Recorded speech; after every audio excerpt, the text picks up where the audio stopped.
Hello प्यारे बच्चों, welcome back to our educational channel I smart solution. So today in this video we are going to discuss about the full basic detail of vector. As we know, हमारे chapter 10 में, जो कि हमारा term 2 का maths का chapter 10 है, second book का chapter 10 बोल सकते हैं, फोर्थ है। तो वहां पर हमारे पास वेक्टर अलजेब्रा एक चैप्टर है, चैप्टर 10। उसकी फुल बोल सकते हैं बेसिक डिटेल, या फिर 10.1 से पहले पहले जितनी भी बेसिक डिटेल्स आपको यहाँ पर डिस्कस करेंगे। चाहे वो वेक्टर्स के टाइप हो, वेक्टर क्या होता है, उसका टर्मिनल पॉइंट क्या होता है, एंड पॉइंट क्या होता है, सभी छोटे मोटे पॉइंट्स को यहाँ पर कवर करने वाले हैं। तो आइए बिना टाइम को वेस्ट किए डिस्कस करते हैं वेक्टर्स के सभी बेसिक डिटेल को वन बाय वन। सो सबसे पहले हम देखेंगे वेक्टर। वेक्टर क्या होता है? तो वेक्टर का कॉन्सेप्ट ना, सबसे पहले जब वेक्टर की बेसिक डिटेल पढ़ रहे हैं तो वेक्टर को समझना काफी ज्यादा इंपॉर्टेंट है। सपोज डेट कोई एक लाइन है, लाइन का आपको पता है बिल्कुल चलती रहती है। इस लाइन का नाम रख देते हैं हम कुछ भी, एल लाइन का नाम है। इस लाइन का छोटे से पार्ट की मुझे नीड है, मान लेते हैं यहां से लेकर यहां तक छोटा सा एक पार्ट है, जिसको मैं बोल सकता हूँ ये इसका स्टार्टिंग पॉइंट है, जिसका दूसरा नाम बोल सकते हैं इनिशियल पॉइंट है। ये इसका एंड पॉइंट है, जिसे हम बोल सकते हैं टर्मिनल पॉइंट है। ए और बी एक लाइन सेगमेंट है, ठीक है। और जो बहुत अच्छे से इंडिकेट कर रहा है उसकी डायरेक्शन को, ये एरो हेड क्या शो कर रहा है? Direction of the line segment. इसी लाइन सेगमेंट को हम क्या बोलते हैं? वेक्टर बोलते हैं। वेक्टर ध्यान रखना, लाइन सेगमेंट और वेक्टर में डिफरेंसेस क्या होता है? लाइन सेगमेंट ये वाला पार्ट है, कोई भी पार्ट लाइन सेगमेंट होता है, लेकिन वेक्टर में कुछ स्पेसिफिक क्या हो जाता है, वो डायरेक्शन भी शो करता है। ये एरो हेड उसकी डायरेक्शन को ही शो कर रहा है। आपको 3-4 पॉइंट अच्छे से यहाँ पर क्लियर करने हैं। पहला, किसी भी लाइन का छोटा सा लाइन सेगमेंट वाला पार्ट जो डायरेक्शन के साथ होता है उसे वेक्टर बोलते हैं, पहला पॉइंट। सेकंड पॉइंट, ए को बोलते हैं उसका इनिशियल पॉइंट या फिर बोल सकते हैं स्टार्टिंग पॉइंट। बी को बोलते हैं टर्मिनेटिंग, सॉरी टर्मिनल पॉइंट हमारे पास, या फिर बोल सकते हैं एंड पॉइंट। और बोल सकते हैं ये एरो जो है क्या शो करता है? स्पेसिफिक डायरेक्शन शो कर रहा है वेक्टर की। और ए और बी के मिड की जो डिस्टेंस है उसे बोलते हैं मैग्नीट्यूड। क्या बोलते हैं? मैग्नीट्यूड। मैग्नीट्यूड ए बी, ठीक है, डायरेक्शन शो कर रहा है। इसे हम ऐसे भी लिख सकते हैं, और ए वेक्टर, इसे ए वेक्टर बोल सकते हैं, मॉडुलस के साथ भी लिख सकते हैं मैग्नीट्यूड को। आगे जैसे जैसे हम वेक्टर पढ़ते जाएंगे ना, वैसे वैसे कॉन्सेप्ट क्लियर होता जाएगा। तो ये वाला पॉइंट क्या होता है? मैग्नीट्यूड होता है, डायरेक्शन होती है, सब चीजें क्लियर हो गई। अब देखते हैं ये वेक्टर का कॉन्सेप्ट क्लियर। अब देखते हैं पोजीशन वेक्टर क्या होते हैं हमारे पास। पोजीशन वेक्टर के कॉन्सेप्ट को बहुत अच्छे से समझते हैं। बच्चों को ज्यादातर डाउट रहता है पोजीशन वेक्टर कॉन्सेप्ट होता क्या है बेसिकली। तो वो पहले ना मैं थोड़ा थ्योरेटिकली भी समझाऊंगा, फिर थोड़ा सा डायग्राम की हेल्प से समझाएंगे, कॉन्सेप्ट को बहुत अच्छे से क्लियर कर लेंगे। पोजीशन वेक्टर होता क्या है? इन 3 डायमेंशनल रेक्टेंगुलर कोऑर्डिनेट, कोई भी 3 डायमेंशनल रेक्टेंगुलर कोऑर्डिनेट है, यहां पर कोई भी आप क्यूब बना सकते हो, ठीक है। मैंने बनाया नहीं है, दिखा देते हैं बनाकर। डायमेंशनल कोऑर्डिनेट होगा सिस्टम हमारे पास। कंसीडर ए पॉइंट ए, कोई भी एक पॉइंट मान लेते हैं, जब मेरा रेक्टेंगुलर बनेगा ना, कुछ इस तरह का 3D बनेगा, तो वहां पर एक पॉइंट ए को कंसीडर कर लेते हैं। ए पॉइंट कहीं पर स्पेस में कहीं पर भी है, हैविंग अ कोऑर्डिनेट, उसके कोऑर्डिनेट क्या है हमारे पास? ए के एक्स वाई जेड है, ठीक है। With respect to the origin 0 0, origin सबको पता है 0 0 0, तीनों कोऑर्डिनेट 0 होते हैं इसके रेस्पेक्ट में। Then O A vector, O A vector जो भी बनेगा मेरे पास, ओ ए वेक्टर, ठीक है, is called position vector. O A vector ही क्या कहलाएगा? पोजीशन वेक्टर कहलाएगा। किसका? ए का।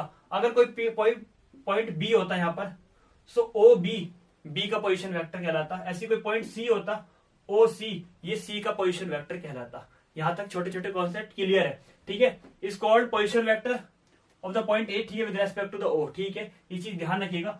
ओ ए का पोजीशन वेक्टर को हम स्मॉल ए भी बोलते हैं, ओ बी की को ओ बी बोलते हैं, और ओ सी को सी बोलते हैं। डायरेक्शन कोसाइन वाला कॉन्सेप्ट आपने देखा होगा, नहीं देखा तो मैं आपको बता दूं, डायरेक्शन कोसाइन और डायरेक्शन रेशियो काफी ज्यादा इंपॉर्टेंट और सबसे ज्यादा कंफ्यूजन क्रिएट करने वाला कॉन्सेप्ट है, जिसकी सेपरेट वीडियो आपको मिल जाएगी बहुत अच्छे से। डायरेक्शन कोसाइन वाले ही, डायरेक्शन रेशियो वाले कॉन्सेप्ट में ये चीजें वहां पर अच्छे से मिल भी जाएंगी ना। अब ओ ए, ओ बी और ओ सी पता चल गए। अब ओ ए के पोजीशन वेक्टर को बहुत अच्छे से समझते हैं। आपने अब तक डिस्टेंस फॉर्मूला, पोजीशन वेक्टर के कॉन्सेप्ट को एक और थोड़ा डिटेल में समझते हैं।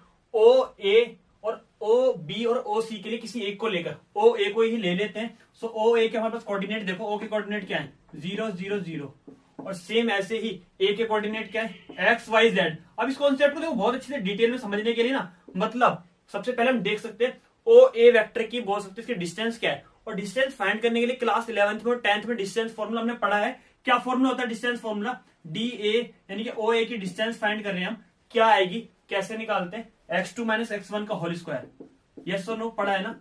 y2 माइनस y1 का whole square, z2 minus z1 का होल स्क्वायर, रूट के अंदर, यस और नो। सो 0 है, कोई इंपैक्ट पड़ने वाला नहीं है, कोई फर्क नहीं पड़ेगा। So x square plus y square plus z square. ध्यान रखना, इसी को हम ओ ए का मैग्नीट्यूड भी बोलते हैं, यस और नो। डिस्टेंस फॉर्मूले से जो निकलता है वही इसका मैग्नीट्यूड होता है, किसका? पोजीशन वेक्टर का। पोजीशन वेक्टर की छोटी छोटी बेसिक डिटेल आपको अच्छे से क्लियर हो गई होगी। अब क्या देखते हैं, वेक्टर्स के टाइप देखते हैं, कितने कितने टाइप के वेक्टर यहाँ पे डिस्कस करने वाले हैं। तो यहाँ पर बिना टाइम को वेस्ट किए वेक्टर्स के टाइप डिस्कस करते हैं ना।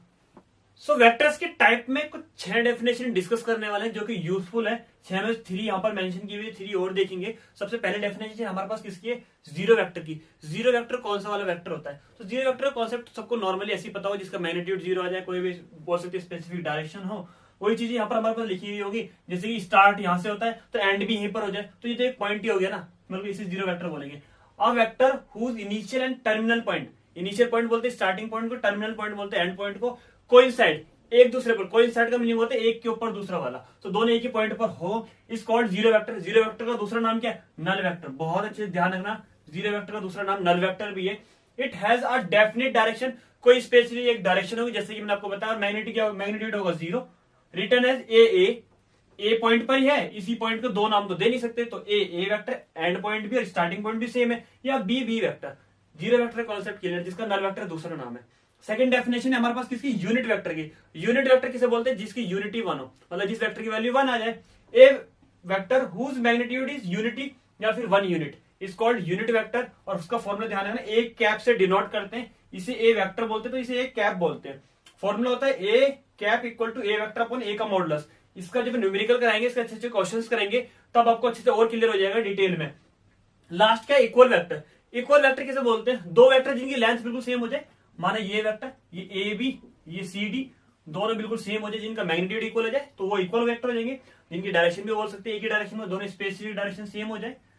सो two vectors A and B are said to be equal if they have the same magnitude. जैसे कि मैंने आपको बताया, अब बिल्कुल लेंथ सेम होगी, डायरेक्शन भी सेम होनी चाहिए, जब इक्वल वेक्टर कहलाएंगे। A equal to B, clear नहीं, 3 डेफिनेशन कुछ ज्यादा हार्ड नहीं है। अब रिमेनिंग 3 डेफिनेशन देखते हैं जो थोड़ी सी यूजफुल और काफी इंपॉर्टेंट है, उसमें कंफ्यूजन स्टूडेंट को ज्यादा रहता है, जैसे कि को इनिशियल या को प्लेनर। तो देखते हैं remaining 3 definition. So remaining 3 vectors के टाइप को यहाँ पर समझते हैं, फिर कॉन्सेप्ट को खत्म करते हैं। इसके बाद हम टॉप 10 क्वेश्चंस की बोल सकते हैं, फिर 10.1 के सभी क्वेश्चंस की इंपॉर्टेंट क्वेश्चंस की सीरीज देख लेंगे। देन रिमेनिंग जो वेक्टर्स की बेसिक प्रॉपर्टी है 10.2 10.3 की, वो एक्सरसाइज से पहले हम डिस्कस करते रहेंगे सेपरेट वीडियो में। सो पहला हमारे पास फोर्थ डेफिनेशन किसकी है, को इनिशियल वेक्टर क्या होते हैं। को इनिशियल से नाम से ही क्लियर हो गया, कौन से वेक्टर, जिनकी इनिशियल पॉइंट सेम हो। माने इनिशियल पॉइंट ओ है, 2 या मोर वेक्टर्स जो एक ही पॉइंट से स्टार्ट होते हैं, उन्हें को इनिशियल वेक्टर कहते हैं। 2 और more vectors having the same initial point is called coinitial vector. Clear है, पॉइंट बिल्कुल आसान था। कोलिनियर कौन से होंगे, जो सेम पैरेलल पे बोल सकते हैं, एक ही पैरेलल बिल्कुल एक ही लाइन में हो, जैसे कि 2 और more vectors are said to be collinear if they are parallel to the same line, एक ही लाइन की। माना इसी लाइन पे ये है, बिल्कुल सेकंड पैरेलल पे ए वेक्टर और बी वेक्टर दोनों पैरेलल है, तो वो कैसे होंगे, कोलिनियर होंगे, irrespective of their magnitude and direction. ध्यान रखना है, ये चीज चल जाएगी, मैग्नीट्यूड और डायरेक्शन वाला concept. Negative of A vector क्या होगा, ध्यान रखना, कोई भी प्रॉब्लम नहीं है। अगर इसकी डायरेक्शन ये है ना, तो दूसरी की डायरेक्शन ये होगी, अपोजिट डायरेक्शन में होगा, नेगेटिव ऑफ ए वेक्टर कहलाएगा। अगर कोई वेक्टर ए है और उसकी डायरेक्शन ये होगी, तो दूसरे वाले की डायरेक्शन स्पेसिफिक चेंज होगी ना, तो नेगेटिव में डायरेक्शन आ जाएगी, कोई प्रॉब्लम नहीं है। A vector whose magnitude is same as that of the given vector A B but direction is opposite. दोनों को इक्वल है ना, इक्वल है मतलब मैग्नीट्यूड तो सेम है, इसका मैग्नीट्यूड भी है, इसका मैग्नीट्यूड भी है, लेकिन इसकी डायरेक्शन पॉजिटिव है, इसकी नेगेटिव है, इसे बोलते हैं negative of A vector. Hope so vectors के थोड़ा सा बेसिक्स का कॉन्सेप्ट आपको क्लियर हो गया होगा। रिमेनिंग कॉन्सेप्ट को डिफरेंट वीडियोस में देखना ना भूला। अगर आज की वीडियो थोड़ी बहुत भी यूजफुल रही आपके लिए, तो वीडियो को लाइक करना ना भूला। अगर आप चैनल पे नए तो चैनल सब्सक्राइब जरूर कर दें, जिससे कि अच्छी अच्छी वीडियोस, अच्छे कॉन्सेप्ट आपके पास टाइम टू टाइम पहुंच सके।